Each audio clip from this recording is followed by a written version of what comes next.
It's a new week, so let's jump into a new collection. What's going on, everyone? It's Rich Haywood here from Bacon Ice Cream Productions and Team RTFC, welcoming you to yet another episode of Good Times with Retro Rich and Fun for Five.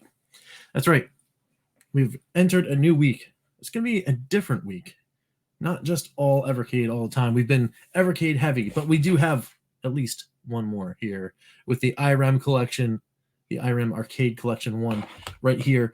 We're going to be going through that today, and then we're going to start changing some gears. Now, there will be some other videos, I think, maybe multiple videos per day if I can do it. But we will change main gears to celebrate some Atari action, actually.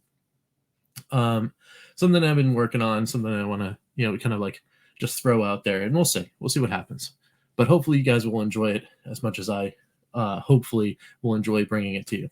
But that's not what we're here to talk about. Right now, we're here to talk about the IREM Arcade Collection 1 here on the Evercade. 6 games. So,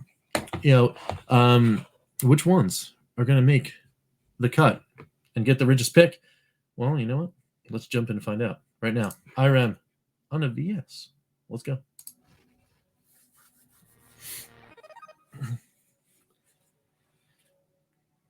Yes, that's right. I did decide to do VS over this guy right here, the Evercade EXP. I don't know. I think it's just I'm more comfortable with it so far. Maybe not more comfortable with it. I'm just used to it. But there will be obviously at least one Fun for Five where I am on the EXP, and of course it's Capcom. That will be a little later. It's a little more meaty of a collection. I want some more time on it, so that Fun for Five probably won't come for a little bit. But here we are talking about some IREM Arcade Collection games. We're going to start with TenYard Fight. Here we go. TenYard Fight. It's a sports game. It's interesting. So TenYard Fight is football, American football, but it's not necessarily football. There are ways to do all of the normal plays that you would see in football. Like you got your pass, you got your runs, you got your like your laterals, you got all sorts of cool stuff going on. But it like the game isn't like you've got your 4 downs and you need to go into your playbook and you need to manage all that, like all the mechanics of an actual NFL football game. This isn't like that. This is actually, you just keep getting 10 yards and the game keeps continuing. And if you fail to get 10 yards and 4 downs, then you lose. And it seems that when you go to make your play, you just play. Like the play goes off and there's no play call. Your receivers aren't going into a different route. Your running back doesn't know what's going on. It's just things happen and you hit buttons and then hopefully you can get around the defenders enough to get at least 10 yards before you're tackled. I guess it's a cool game. People seem to like it. I don't know. Maybe it's because I'm used to like the strategy of American football. I like the play call. I like being able to be a little more in control of what's going on. I want to make sure that like when people are going to run routes, they actually run a route that's designed. Like the play is supposed to go this way. So, you're supposed to get in the pocket and break out or do whatever to complete your pass. It could be just bad at 10-yard fight. It's weird. Every single pass play, no matter what happened, every single pass play that I attempted in the 3 times I played this game 3 separate times. Every single time I tried to make a pass, it was going the other way for pick 6. But it doesn't do that. It actually just, it's intercepted and then they push you. I think it's 20 yards back or something like that. Every time you throw an interception until you get to the, you're backed up in your own end zone and it just stays there. It's weird. It's definitely a weird thing. And therefore it only gets a half pick. So that's it. Half pick for me on 10-yard fight. Because it is cool. I like to see any kind of American football game. I'm kind of already in. But it's just weird. Now, it is possible to like get around defenders and do some running, but it's very run heavy game, it looks like. But anyway, that's what I got for that. It's a half pick. If you're into sports games, kind of like it, you can kind of get into it, but I don't know.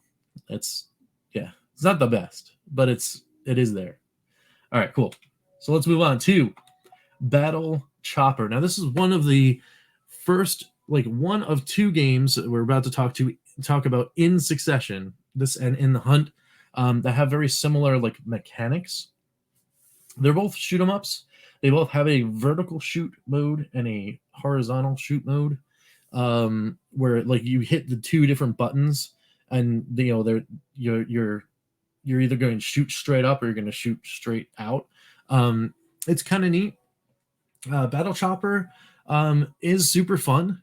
It isn't as bright and vibrant and crazy as In the Hunt, but it is still it's a cool shoot 'em up. I think the pacing is good for those that like it's not bullet hell. It's not so crazy you're just going to get annihilated. So it is one of those games to like kind of like ease yourself into the genre maybe. And it's fun. Like there's like different environments or different things you can do. There's like secrets that are hidden. In this one you can like shoot different like parts of the background or the foreground away to reveal things that you could pick up for like bonuses and like that kind of thing. So it's cool. And then this one deservedly does get the pick for me. That's Battle Chopper. And I'm going to go straight into In the Hunt, which also gets a pick for me because of the same reasons. Now, this one is a little more difficult, I found. This one is a little more crazy. Lots of crazy stuff going on. But it's so cool. Like 2D graphics at this time in 1993, like I don't know. I just didn't expect the amount of motion that was happening. Like the digital, like a pixelated water movement and the way everything feels, and even the way that when you shoot, like everything just has like a certain weight to it. Like you are pushing the torpedoes out of the water or forward in the water to hit the subs. Very, very cool looking, like really, really awesome art in this one. I'm not surprised as the team that did this went on to go do Metal Slug, but it's so cool to see that there was like this much effort in this, like, hey, this is a sub shoot 'em up game. Let's make it look as crazy as possible. And very impressive. It is very impressive to look at when you're playing it either on the EXP, which I did almost exclusively, besides loading it up here on the VS. But it's really cool and totally worth your time. This is one of those ones where you're like, hey, I've never heard of this game, or maybe I never played it. This is one of those recommendations. It's almost like, yeah, you might be able to pick up the cart for this game and have a good time, but you have to be a shoot 'em up fan. If you're not a shoot 'em up fan and you're not into it, then maybe this is like half pick territory. Maybe you find a little hidden gem for yourself. But if you're not into shoot 'em ups at all, like, well, there's no reason. There might not even be a reason to pick this whole cart up. Maybe we'll get to that later. But there we go. In the Hunt, getting a pick. It's good times. Now we get to Lightning Swords. And this is a tease that I put out on the Twitter yesterday. I completed this game yesterday. I threw in a whole bunch of quarters and I went through. I kind of wanted to see. I got a good feeling about it, and I'm like, yeah, you know what? Let me just keep popping in quarters and see what's going on. This is on the hairy edge of a no pick. The hairy edge. It's gonna get a half pick because I did have some fun with it, and I mean, I completed the game. So like, if I consciously put that much time in it, then it means somewhere in my head I was having a good time. Whether or not it was just the motivation to just finish the game, I don't know. But it's got a really cool kind of like, I like the aesthetic. I like the I like the game flow. The only problem is whenever you get to a boss, it is almost one of the most egregious examples of like damage sponge I've have in recent memory. It takes forever to get some of these bosses down, forever and ever. And I understand this was an arcade game. It was meant to take your quarters, so meant to just keep cycling in so you can continue your adventure. But I got to tell you, like as a kid, if I was playing this game, I don't know if I'm putting $15 worth of quarters in this thing so I can get through it, which is almost as much as I went through in order to actually get to the end of the game. There were towards the end boss. I think I cycled. I think I cycled through the 2 lives you get plus the additional quarter. I think I must have done it 8 times on the one boss. It was insane, almost to the point where it might be even unfair. Um, but it's a thing. It's cool. Like I like the design of the game. It's a like a it's like a ninja game where like you're going through the stages and all sorts of enemies pop up and it's basically one hit kill for everything except for the bosses. And if it, like I said, if they didn't take so long to be defeated, it's a really neat game that could have been dialed up maybe a little, turn the difficulty up a little bit. Like maybe you don't have as much life, so that's how you get the quarter thing going on. um but yeah, you get to the bosses and okay, I understand what to do. I need to jump here, I need to avoid the attack, and I go in and hit the guy. Okay, go ahead and rinse repeat, go ahead and rinse repeat. But then we have to do it like 40 times in order to finally defeat the boss.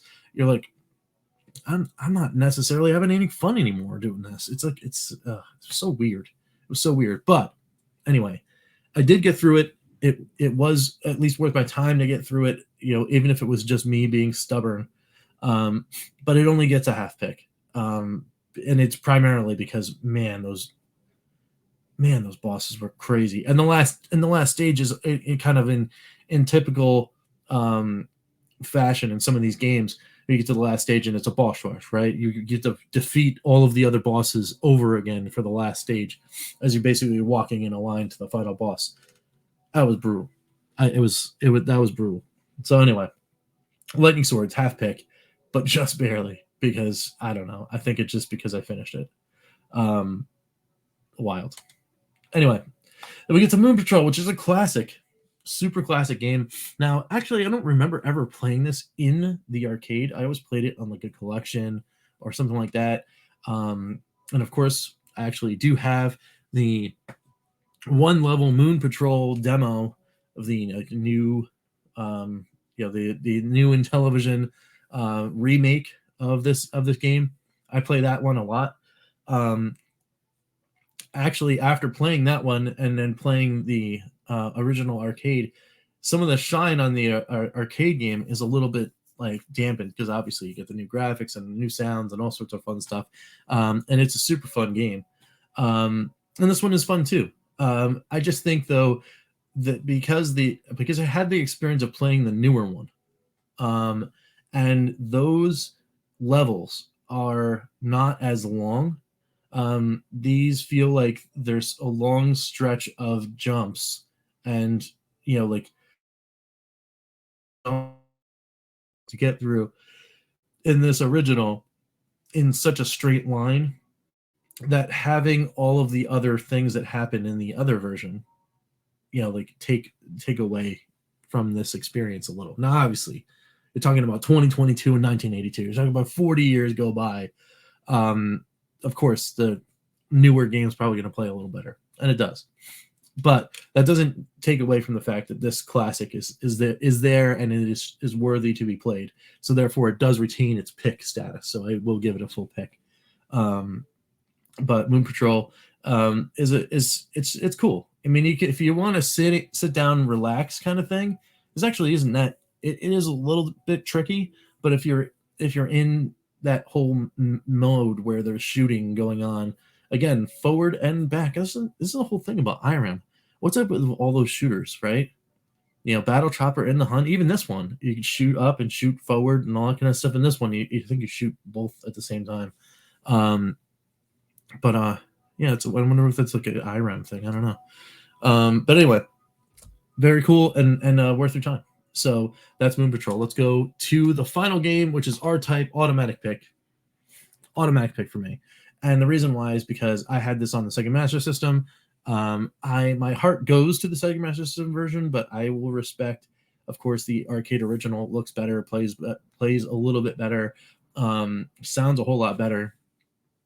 But man, this is the the white knuckle, like bare knuckle brawl of a game. This R-Type is like, it's awesome.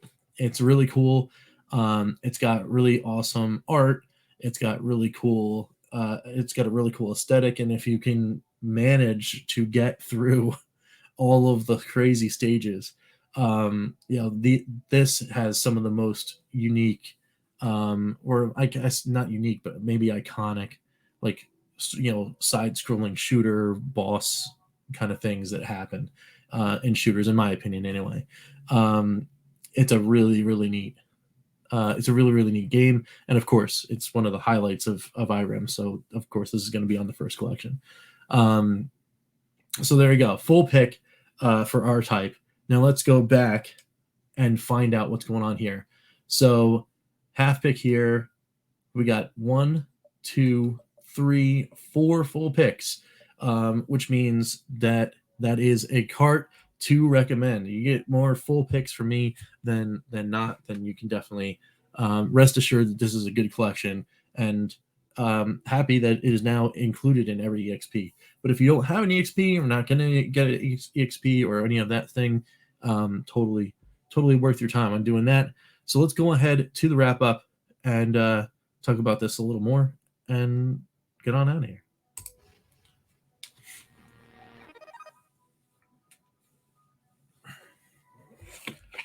All right, guys, so there you go. That's IREM Arcade 1 for the Evercade, played by me on the Evercade EXP, but of course can be played on the VS and, of course, the OG handheld as well.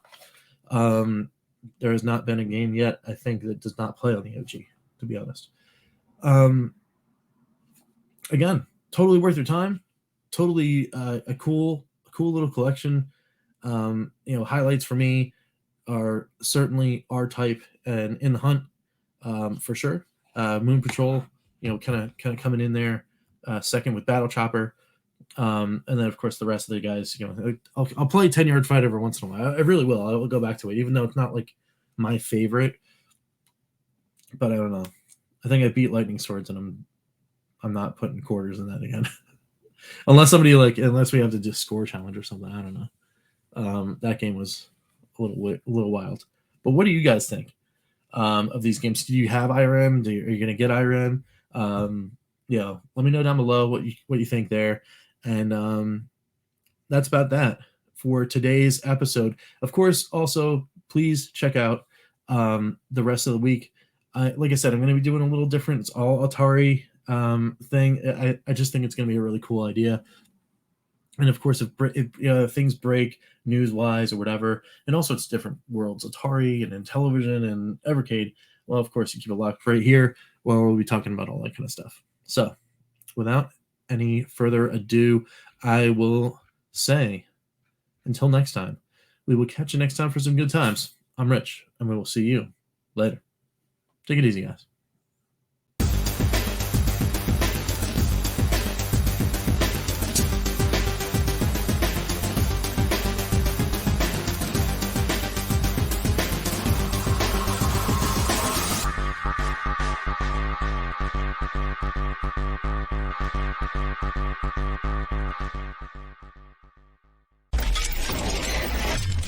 RTFC.baconicecream.com